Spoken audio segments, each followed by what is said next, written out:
नमस्कार मित्रांनो, तुम्हा सर्वांचं तुमच्याच यूट्यूब चॅनलवरती सहर्ष स्वागत। मित्रांनो, तुम्ही जर चॅनलवरती नवीन असाल तर चॅनलला सबस्क्राईब करा।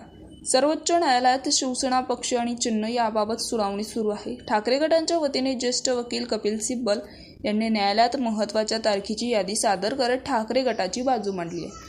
कपिल सिब्बल यांनी न्यायालयात सांगितले की शिवसेनेला भारत निवडणूक आयोगाने एक मान्यता प्राप्त राजकीय पक्ष म्हणून स्पष्ट दर्जा दिला होता। पक्षाचे संस्थापक बाळासाहेब ठाकरे यांनी शिवसेना प्रमुख म्हणून दीर्घकाळ जबाबदारी सांभाळली आहे आणि त्यांच्या पश्चात उद्धव ठाकरे यांनी पक्षाचे नेतृत्व स्वीकारले।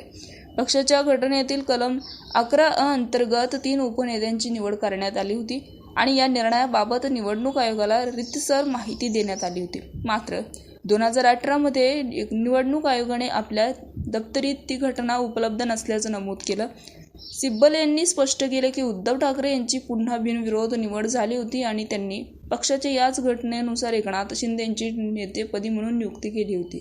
दोन्ही गट ज्या घटनेच्या आधारे नियुक्त झाले होते त्यामुळे घटनेला कोणत्याही पक्षाने कधीही आव्हान दिले नव्हते असा सिब्बल यांनी दावा केलाय। आणि त्याचबरोबर कपिल सिब्बल एकनाथ शिंदे हे पक्षाच्या राष्ट्रीय कार्यकारिणीचा भाग होते। पक्षप्रमुख उद्धव ठाकरे यांनीही त्यांची या पदावर नियुक्ती केली होती। पक्षाच्या नेतृत्वाचं उमेदवार निश्चित केले आणि निवडणुका लढल्या गेल्या।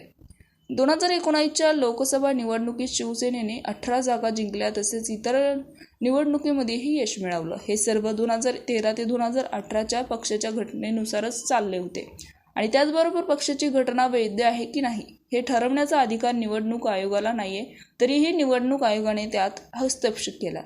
तर ती घटना ऑन रेकॉर्ड नाहीये, त्यामुळे आम्ही ती मान्यता नाही अशी भूमिका घेतली। हे संपूर्णपणे अयोग्य आहे। 2019 ते 2022 या काळात उद्धव ठाकरे राज्याचे मुख्यमंत्री होते आणि एकनाथ शिंदे हे त्यांच्या मंत्रिमंडळात कॅबिनेट मंत्री होते।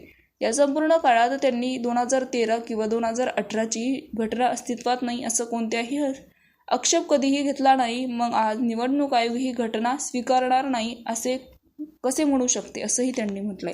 तर मित्रांनो, याविषयी तुमचं मत कमेंट बॉक्समध्ये कळवा, चॅनलला सबस्क्राईब करा।